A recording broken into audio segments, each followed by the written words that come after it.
Sri Lingusamy sir அவர்களை ஒரு சில வார்த்தைகள் பேச அழைக்கிறோம். முதல்ல வந்து இந்த டீமுக்கு தகுந்த மாதிரி டியூன் பண்ணிவிட்டு முதல்ல ஜாலியாக பேசிட்டு அதுக்கப்புறம் எமோஷன் ஆகாமல் இந்த கதை வந்து அவங்க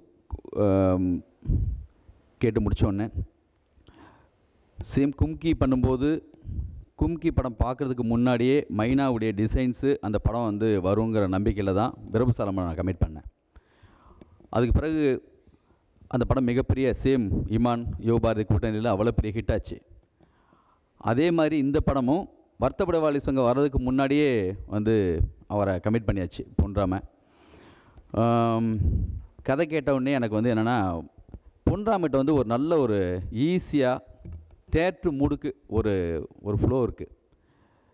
எனக்கு என்னென்னா அதை பாதுகாத்து வைக்கணும்.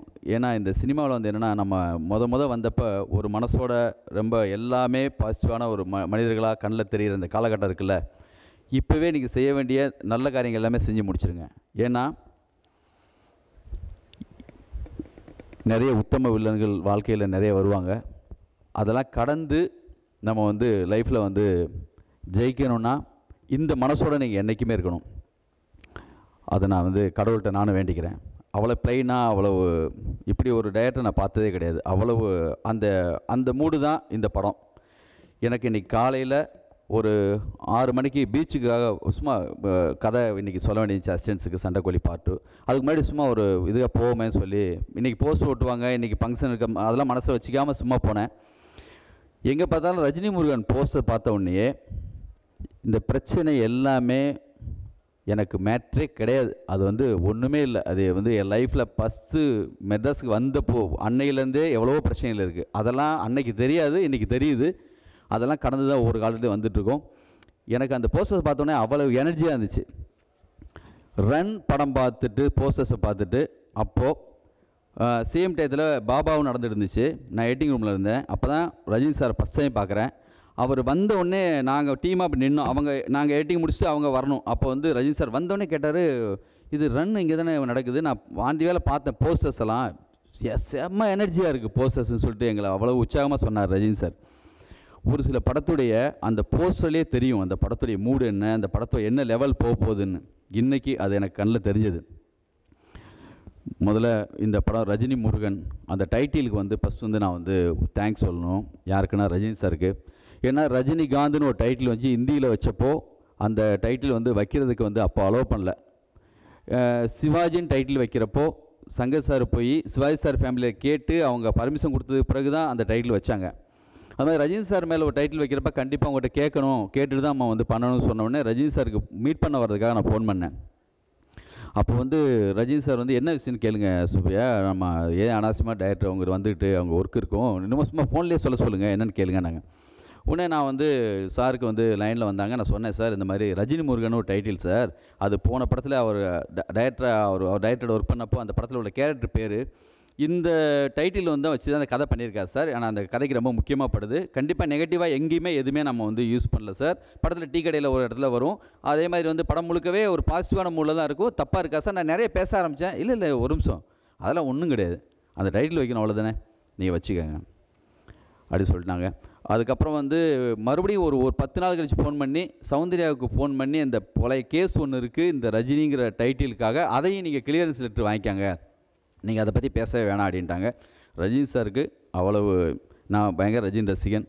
அவங்க இந்த டைட்டில் எனக்காக விட்டு கொடுத்ததுக்கு, அவர் பேர் வச்சுக்கிறதுக்கு வந்து சொன்னதுக்கு ரொம்ப தேங்க்ஸ். இது யாருக்கு வேணும் அமைஞ்சிருக்கலாம் இந்த ரஜினி முருகன் டைட்டிலு. அது அமையணும்னு ஒரு ஹீரோவுக்கு ஒரு காலகட்டத்தில் தீர்மானிக்குதுன்னா அது இன்றைக்கி சிவாவுக்கு அமைஞ்சது வந்து அவர் வந்து கொடுத்து வச்சுருக்கணும். அதுக்கான தகுதியும் இருக்குது, உண்மையிலே அதுக்கான தகுதி 100% இருக்குது.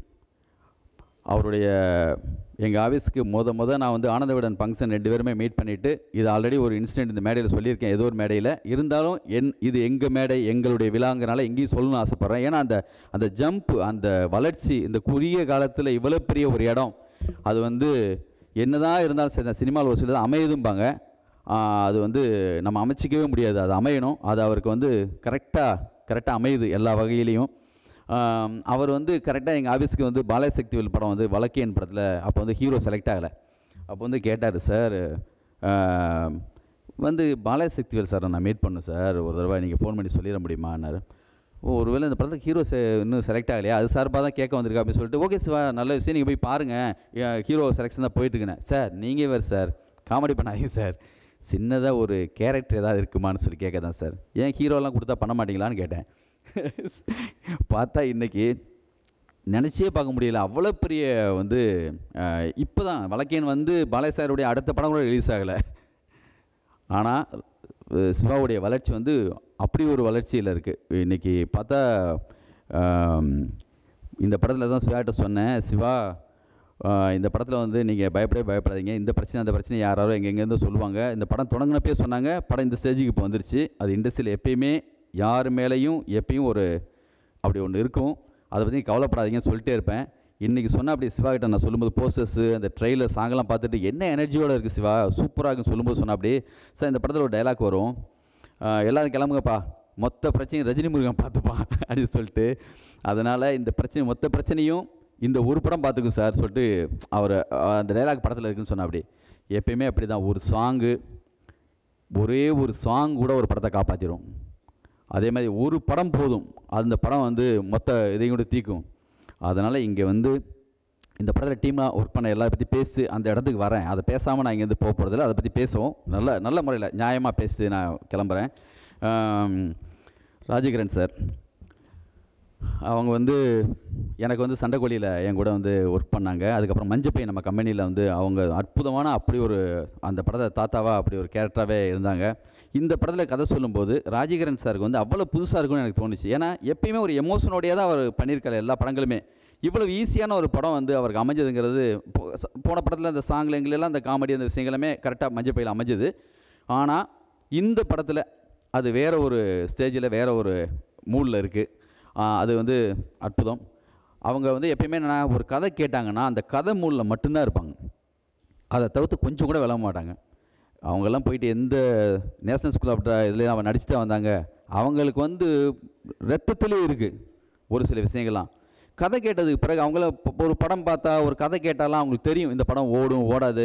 எனக்கு மஞ்சப்பை டயத்தில் கண்டினியூவாக ஃபோன் பண்ணிட்டே இருப்பாங்க, தம்பி இந்த படம் ரொம்ப முக்கியமான படம் தம்பி, அந்த பையன் என்ன கேட்டாலும் செஞ்சு கொடுத்துருங்க, அவனுக்கு ஸ்லேஸாக ஏதோ சாங்கெல்லாம் திருப்தி இல்லைன்னு ஏதோ சொல்லிகிட்டே இருக்கான், அவங்க கூடவே இருந்து பண்ணுங்க சொல்லுவாங்க. அவங்க முழுமையாக என்கிட்ட எப்பயுமே பேசிட்டே இருப்பாங்க மஞ்சப்பை சார்பா, ஆனால் நான் பார்த்துக்கிறேன், நிச்சயமாக அவருக்கு என்ன தேவை செய்வோம், சாங் மறுபடியும் ரீஷூட் பண்ணுவோம், எல்லா சாங்குமே மறுபடியும் கூட எடுப்போம் அப்படி சொல்லி தான் 4 சாங்கை மறுபடியும் ரெக்கார்ட் பண்ணி மறுபடியும் ஷூட் பண்ணுவோம் அந்த படத்தில். அதனால் ஒரு படத்துக்கு என்ன தேவையோ அதை முழுமையாக செய்கிறதுல எப்பயுமே நாம் வந்து கூட இருப்போம். ராஜகிரண் சாருக்கு தான் இந்த படத்தில் வந்து அவங்க சிங்கம் மாதிரி அடிக்கடி வேட்டைக்கெல்லாம் வராது, அது என்றைக்காவது ஒரு நாள் கரெக்டான கேரக்டர் யாராவது கூப்பிட்டா வருவாங்க. அது எவ்வளோ பெரிய சம்பளம் கொடுத்தாலும் சரி தான், அவங்களுக்கும் ஒரு சில கொள்கையெல்லாம் இருக்குது, அது ஒத்து வந்தால் அந்த படத்தில் நடிப்பாங்க. அவங்களோடலாம் வந்து என்ன ஒர்க் பண்ணுறதுக்கு கொடுத்து வச்சுருக்கணும். எனக்கு சண்டைக்கோழி அடுத்த கதை பார்ட் 2 பேசிகிட்டு இருக்கோம், ரொம்ப அற்புதமாக வந்துட்டுருக்கு சார், அந்த படத்தில் சந்திக்கலாம். இப்போது இந்த படத்துடைய இமான் யுகபாரதி வந்து உருவா சாங்கம் மூலமாக அறிமுகப்படுத்தினேன். எனக்கு இப்போ வந்து கும்கி மூலமாகவும் அடுத்தடுத்த படங்கள் மூலமாகவும் நான் ஒரு தடவை சொன்னேன் 100 தடவை சொன்ன மாதிரி அந்த ₹1 பல கோடியாக ஆக்கி எனக்கு கொடுத்துட்டே இருக்கா. அப்படி மாரல் சப்போர்ட்னா எங்கள் கம்பெனிக்கும் சரி எனக்கும் சரி எல்லா வகையிலுமே எனக்கு வந்து யுகபாரதி எங்கள் கூட எங்களோட பிரதர் மாதிரி தான் அவங்களும். இமான் எங்கள் கம்பெனிக்கு மொத்தமாக ஸ்பெஷல், அப்படி தான் எல்லா ஒர்க்கும் பண்ணி கொடுக்குறாரு, வேலையை தவிர்த்து வேறு எதையுமே பார்க்குறதில்ல. இங்கே ஒரு முக்கியமான தகவல், என்னுடைய அடுத்த படத்தில் மியூசிக் டைரக்டர் இமான், அவரோட முதல் முறையாக சண்டைக்கோழி பார்ட் 2ல் நான் ஒர்க் பண்ண போகிறேன்.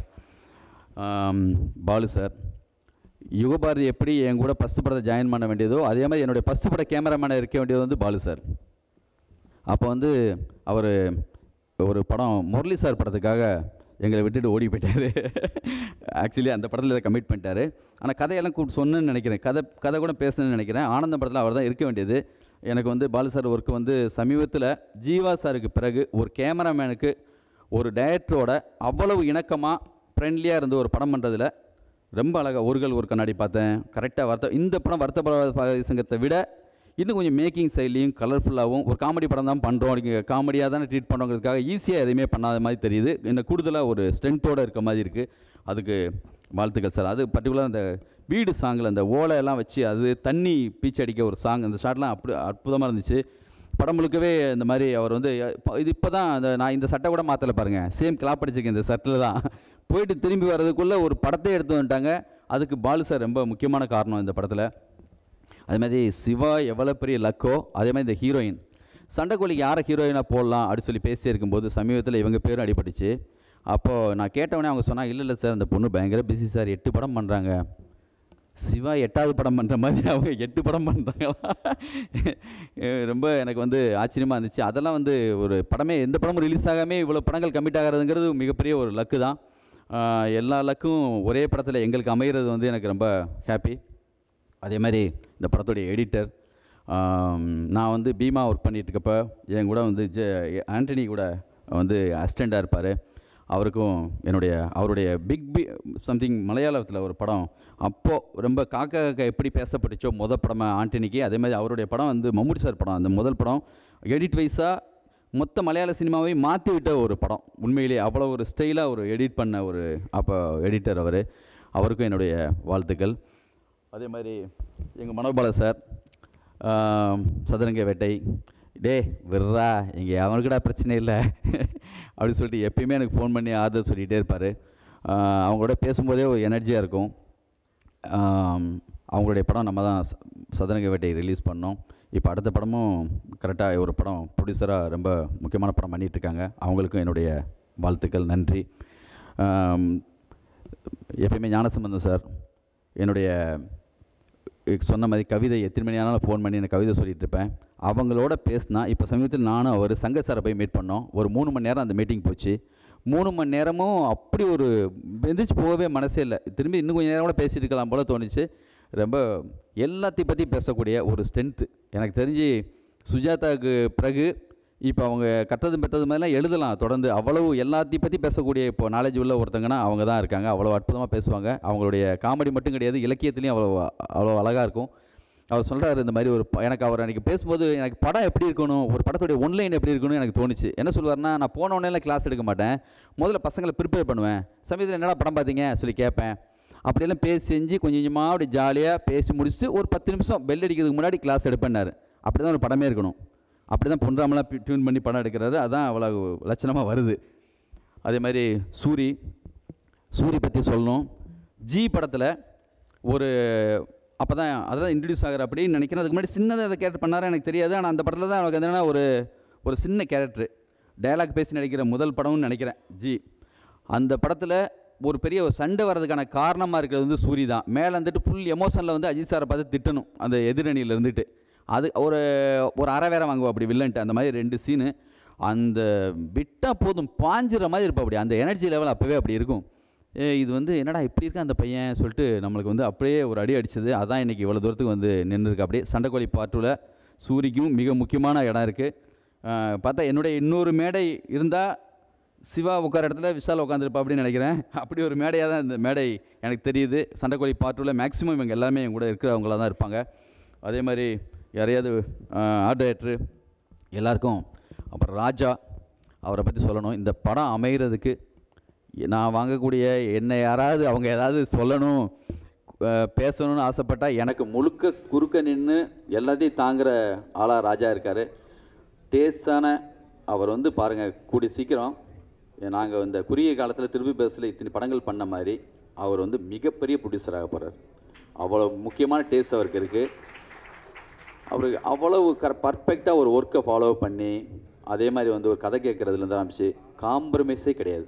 அது கும்கியாக இருக்கட்டும், வழக்கெண்ணா இருக்கட்டும், எங்கள் படங்கள் எல்லாத்துலேயுமே டிசைன்லேருந்து எடிட்டிங்லேருந்து ஒரு விஷயம் நம்ம வந்து யாராவது சொல்லுவாங்க, ஆனால் நம்மளுக்கு ஏன்னு சொல்லி போயிடுவாங்க. ஆனால் அடம்பிடிப்பா அப்படி சார் இல்லை சார் மாற்றிடலாம், சொன்ன கேளுங்க, இது இப்படி வராது, உட்காந்து அது முடிகிற வரைக்கும் இது முடிஞ்சிச்சான்னு கேட்டு ஃபாலோ பண்ணி இவ்வளோ சின்சியரான ஒரு நபரை சமீபத்தில் நான் சினிமாவில் சந்திக்கவே இல்லை. அவர் மிகப்பெரிய இடம் அவருக்கு இருக்குது. கண்டிப்பாக இந்த மேடையில் அதை நான் சொல்கிறேன். நான் கூடிய சீக்கிரம் அதை கண்ணில் எல்லாருக்கும் தெரியும். அது மாதிரி இந்த படத்தில் ஒர்க் பண்ண மேனேஜர்ஸ் முத்துக்குமார், பழனியப்பன், அப்புறம் சக்கரை, நாகராஜ், இங்கே எல்லாருக்குமே, அப்புறம் எங்கள் கேசியர் ஸ்பாட்டில் இருக்காரோ இல்லையோ, இருந்தாலும் கேஸ் இருக்கோ இல்லையோ பேலன்ஸ் பண்ணதுக்கு வந்து ரொம்ப சந்தோஷம். எனக்கு வந்து இந்த படத்தில் பீட்டர் கெயின் மாஸ்டர் ஒர்க் பண்ணியிருக்காரு. இந்த ஆக்சிடென்ட் எடுக்கிற அன்னைக்கு போனேன். எனக்கு வந்து இவங்க 2 பேர் நின்று அடித்தா எப்படி இருக்குன்னு எனக்கு தோணுச்சு. அது வந்து ஃபைட்டு கிளைமேக்ஸில் அந்த மாதிரி ஒரு கரெக்டான சீக்வன்ஸ் வந்திருக்கு. பீட்டர் மாஸ்டர், சமுத்திரகனி, சில்வா யாரை சொன்னேன் நான், சாரி ரன்னு ஞாபகம் வந்துருச்சு. சில்வா, அப்புறம் சமுத்திரகனி எல்லாருக்குமே என்னுடைய வாழ்த்துக்கள். பிரச்சனையை பற்றி ஒரு விஷயம் சொல்லிடுறேன், எமோஷன் ஆகாமல் சொல்லணும்னு நினைக்கிறேன்.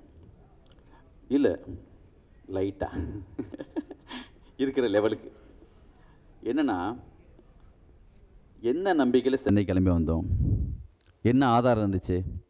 எங்கள் வீட்டில் வந்து நான் வந்து 4-5 வருஷம் 6 வருஷம் 7 வருஷம் அப்படி போயிட்டே இருக்கப்போ, படம் பண்ணாதப்போ, அசிஸ்டன்ட் இருந்தப்போ, எங்களுக்கு நெருக்கமான சொந்தத்தில் யார் நான் சொன்னால் கேட்பாங்களோ அவங்கள கரெக்டாக செட் பண்ணி வச்சுருப்பாங்க வீட்டில்.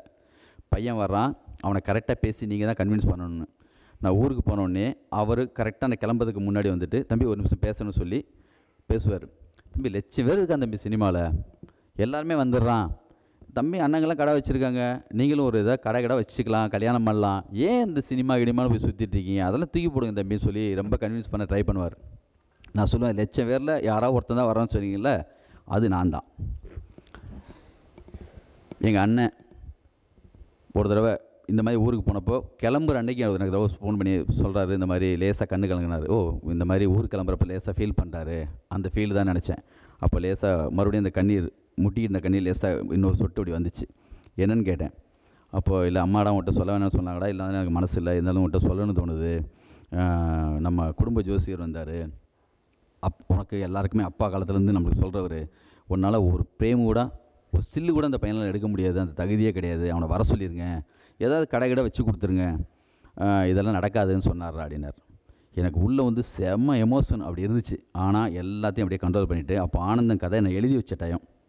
அப்போ நான் சொன்னேன் எங்கள் அண்ணன்ட்ட, அண்ணே அந்த ஜோசியர் யாரோ அவரை கூப்பிட்டு வச்சு ப்ரிவ்யூ காட்டுவோம், கூடி சீக்கிரம் நான் படம் பண்ணுவேன் சொல்லிட்டு, அந்த இரவு இருக்குல்ல நான் தூங்கவே இல்லை. அப்படியே வந்து பெரிய ஒரு மழை காலத்தில் மெட்ராஸ் வந்து இறங்கி அந்த ஆரம்பித்து 3வது மாதத்தில் அந்த படத்தை எடுத்தேன், சவுதி சாரை மீட் பண்ணி. அது மாதிரி வாழ்க்கை முழுக்க போராட்டத்தை சந்திக்காதோ, நெகட்டிவான வார்த்தைகளை சந்திக்காதோ நம்ம இல்லை. என்னுடைய செலவழிப்புகள் யார் யார் கைகளிலோ, அந்த மாதிரி சென்னையில் வந்ததுலேருந்தே ஆரம்பித்து எதோடு வந்தோம், ஒரு நம்பிக்கையை மட்டும்தான் எடுத்துகிட்டு வந்தோம். நம்மகிட்ட எதுவுமே இங்கே வந்து எல்லாருமே ராஜகிரண் சார்லேருந்து ஆரம்பித்து, இங்கே வந்து எல்லாருமே மிகப்பெரிய சூப்பர் ஸ்டாரான ரஜினி சார்லேருந்து ஆரம்பித்து, சிரஞ்சீவிலேருந்து ஆரம்பித்து, மிகப்பெரிய ப்ரொடியூசர்ஸ் இருந்து எல்லாருமே அப்படி தான் வந்தவங்க. இந்த மாதிரி ஆதாரமான ஒரு நம்பிக்கை இல்லாத யாரும் ஒரு இடத்துக்கு வந்து சேரவே முடியாது.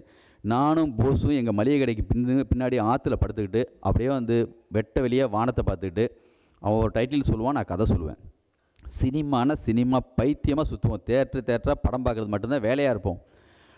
2 பேர் ஏதோ சின்ன பசங்க, ஏதோ சின்ன அடிமட்டன்னா ஒரு குக்கிராமத்துலேருந்து கிளம்பி வந்து 4 பேர் படுக்கிறது கூட ஒரு இடம் இல்லாத ஒரு இடத்துலேருந்து வந்து கிளம்பி வந்து ஒரு படம் டைரக்ட் பண்ணி அவங்களே ப்ரொடியூசர் ஆகி டிஸ்ட்ரிபியூட்டர் ஆகி ஒரு 4 படம் ஒரு கம்பெனியில் நடக்கிற அளவுக்கு வந்திருக்காங்கன்னு சொன்னால், இது வந்து என்னென்னா, இது ஒரு ட்ரீமியான ஒரு உலகம். சும்மா ஒரு 40 கோடியோ 30 கோடியோ 10 கோடியோ நம்மளை வந்து தீர்மானிச்சிடாது, கடன் வந்து நம்மளை எதுவுமே என்றைக்கு அசைச்சிடாது, அது மேட்ரே கிடையாது. ஓகே, ஒரு விஷயம் என்னென்னா, மஞ்சள் போட தான் போவேங்கிற மாதிரி கமெண்டெல்லாம் இருக்கு இல்லையா, என்ன அந்த உலகத்தில் சாகிறப்ப எனக்கு மொத்தமாக என்ன எடுத்துகிட்டு போகிறோம், இன்பிடியூவில் நம்ம என்ன செஞ்சோம், எப்படி இருந்தோங்கிறது மட்டும்தான் முக்கியம். நான் எவ்வளோ நேர்மையாக இருக்கேன், எவ்வளோ உண்மையாக இருக்கேன், இன்னும் எவ்வளோ உழைக்க போகிறேன், இன்னும் நிறைய இருக்குது லைஃப்பில், இன்னும் எவ்வளோ தூரம் இருக்குது, கடந்து போக வேண்டிய பாதை எவ்வளோ இருக்குது. இதை விட தான சோதனையெல்லாம் நான் மீட் பண்ணியிருக்கேன். ஜிக்கு பிறகு தான் சண்டைக்கோழி, ரன்னுன்னு அவ்வளோ பெரிய ஹிட்டு கொடுத்ததுக்கு பிறகு அவ்வளோ பெரிய ஃப்ளாப் கொடுத்தேன். பீமாவுக்கு பிறகு தான் பையா, 2 படம் கம்பெனியில் எடுத்து சரியாக ஒர்க் அவுட் ஆகலை, தீபாவளியும் பட்டாளமும். அதுக்கப்புறம் நானே ப்ரொடியூஸ் பண்ணி நானே டைரக்ட் பண்ண படம் தான் பையா. அப்போ என்டி ஸ்டுடியோவில் வந்து நிதின் தேசாய் ஸ்டுடியோவில் ஷூட் பண்ணும்போது ஜூனியர் ஆர்டிஸ்ட்டுக்கு சம்பளம் தரலன்னு சொல்லி எல்லாமே மொத்தமாக கிளம்புறேன்னு சொல்லி கிளம்புறாங்க. அப்பயும் டோட்டலாக யாருக்கும் அவ்வளவு 1000 பிரச்சனை அப்போ எனக்கு இருந்துச்சு. அதையும் தாண்டி தான் அந்த படம் நான் அப்போ எடுத்தேன். கடந்த ஒவ்வொரு இடத்துலையும் வந்து சேர்ந்துட்ருக்கோம். இன்னும் நிறைய இந்த படம் வருமா வராதா, ரஜினியா எம்ஜிஆரான்னு கேட்டால் நான் ரஜினின்னு நினச்சேன், நீங்கள் எம்பிஆர்னு சொன்னீங்கன்னா அதை விட பெரிய ஆளாக்குறீங்க நீங்கள் அவரை, எங்களை. இந்த படம் வரும், என்ன குறித்த நேரத்தில் ஆடியோ ரிலீஸ் ஆகிற மாதிரி குறித்த நேரத்தில் இந்த படம் ரிலீஸ் ஆகும். அதுக்கு நான் சொன்னேன், நான் வெறுமனே சூப்பர்வுட்டில் கமிட் ஆகும்போது ஒரு 8 கட்டு ரூமில் உட்காந்து ஆனந்தம் கதை பேசினோம். டிராஃபிக் ஜாமில் ரூம் கூட எனக்கு கிடையாமல் அபிபுல்லா ரோட்டில் மாடியில் உட்காந்து ரன் கதையை ஒரே வாரத்தில் பேசி முடித்தோம். உண்மையாக உழைக்கிறவங்களுக்கும் நேர்மையாக இருக்கிறவங்களுக்கும் என்றைக்குமே வந்து சின்னதாக வரும். எனக்கு இந்த சோதனை வந்து எனக்கு பெரிய சந்தோஷம். ஏன்னா இது வந்து நல்லவன் யார், கெட்டவன் யார், நம்ம பக்கத்தில் கூடவே நிற்கிறவங்க யார், நிஜமானவங்க யார், அப்படியே வந்து மாய மொத்த சினிமாவும் ஒன்று, எல்லாருமே நல்லவங்க, இந்த உலகத்தில் வந்து நம்மள மாதிரி தான் எல்லாமே இருப்பாங்கன்னு நினச்சிருந்தப்போ சுற்றி பார்க்குறதுக்கும் கொஞ்சம் நிதானமாக விளையாடுறதுக்கும் இது வரைக்கும் நடந்தது ஃபஸ்ட் ஹாப், இன்னுமே செகண்ட் ஹாப். என்னுடைய ஃபஸ்ட் ஹாப் முடிஞ்சிருக்கு. அப்படி தான் சண்டைக்கோழி பார்ட் 2, என் லைஃபுடைய பார்ட் 2, அதனால தான் கும்கி பார்ட் 2, அதனால தான் சதுரங்க வேட்டை பார்ட் 2, எல்லா பார்ட்டும் என் லைஃப்பில் இப்போ தான் ஸ்டார்ட் ஆகுது. பார்க்கலாம். மனசோட என் கூட என்ன காசு கொடுத்தனா கொடுக்கலையா, அசிஸ்டன்ட்டுக்கெல்லாம் பணம் வந்துச்சா வரலையா அப்படின்னு சொன்னாலும் இந்த படத்துடைய எந்த வேலையும் நிறுத்தாமல் எனக்காக வேலை பார்த்த இந்த மொத்த டீமுக்கும் என் லைஃப் லாங் நான் மறக்க மாட்டேன். அவங்க எப்படி என் கூட நின்று இந்த மாதிரி வேலையை முடித்து கொடுத்தாங்களோ, சமுத்திரங்கள்லேருந்து ஆரம்பித்து எல்லாருக்கும் சொல்கிறேன், சிவாலேருந்து எல்லாருக்குமே சொல்கிறேன், அவங்க எப்படி இந்த வேலையை அவங்க வேலையை சரியாக முடித்தாங்களோ அதே மாதிரி என்னுடைய கடமை, நான் வந்து எனக்கு என்ன எல்லாத்தையும் எதை வேணுமா விற்க நான் ரெடியாக இருப்பேன், விற்றுட்டு கூட அந்த படத்தை ரிலீஸ் பண்ணுவேன், அதுக்கப்புறமா நான் நிற்போம். எனக்கு அந்த நம்பிக்கை கண்டிப்பாக இருக்குது. ஒரு படம் எவ்வளோ பெரிய கலெக்ட் பண்ணுமோ அது வந்து பண்ணும். நான் உங்களுக்கு கொடுத்த வாக்குறுதியை கண்டிப்பாக நான் நிறைவேற்றுறேன். நான் இந்த படத்தை அற்புதமாக கொண்டு போய் சேர்க்க வேண்டியது நீங்கள் உங்கள் வேலையை முடி கரெக்டாக முடிச்சு கொடுங்க. வேறு பக்கம் லெஃப்ட் ரைட்டு எவன் சொல்கிறதையும் கேட்காதீங்க. உண்மையாக நம்ம ஒர்க் பண்ணி பண்ணுவோம். குருதிக்கு எதாவது கட்டின மாதிரி போயிட்டே இருப்போம். இருக்குது பிரச்சனை, நாங்கள் சந்திக்காத பிரச்சனை கிடையாது. அதை மீண்டு தான் ஒவ்வொரு முறையும் வந்திருக்கோம். இந்த முறையும் நிச்சயமாக வருவோம் உங்களுடைய எல்லாருடைய சப்போர்ட்டோட. நீங்கள் இங்கே உட்கார்ந்துருக்க நீங்கள் வந்து பல கோடி பேருக்கு சமம். அதனால தான் உங்களுக்கு முன்னாடி இந்த ஆடியோ லான்ச் பண்ணியிருக்கோம். நீங்கள் நினச்சா நாங்கள் எதை வேணுமா மாற்ற முடியும், எவ்வளோ தூரமாக யாரை வேணுமா கொண்டு போய் சேர்க்க முடியும். நான் உங்கள்லேருந்து ஒரு ஆளாக வந்தவனு உங்களுக்கே தெரியும். சின்னதாக பத்திரிக்கையில் ஜாயின் பண்ணி சின்ன கவிதை எழுதி 3 வரி கவிதை தான் என்னை சென்னைக்கே வர வச்சது. உங்களோட உட்காந்து உங்கள் பேட்டி எடுத்து நானும் போய் எல்லாரோடையும் சின்ன சின்ன ஃப்ரீலான்ஸராக ஒர்க் பண்ணி தான் இந்த இடத்துக்கு வந்து சேர்ந்துருக்கேன். அதனால் நிச்சயமாக இந்த இடத்துக்கு வந்து சேர்ந்த நான் இன்னொரு இடம் கடவுள் எனக்கு வச்சுருப்பார் நான் நம்புகிறேன். நிச்சயமாக இந்த டீமுக்கு எல்லாருக்கும் நான் நன்றி சொல்லிக்கிறேன். நான் யாரையாவது விட்டுருந்தா மன்னிச்சுக்கோங்க. நன்றி, வணக்கம்.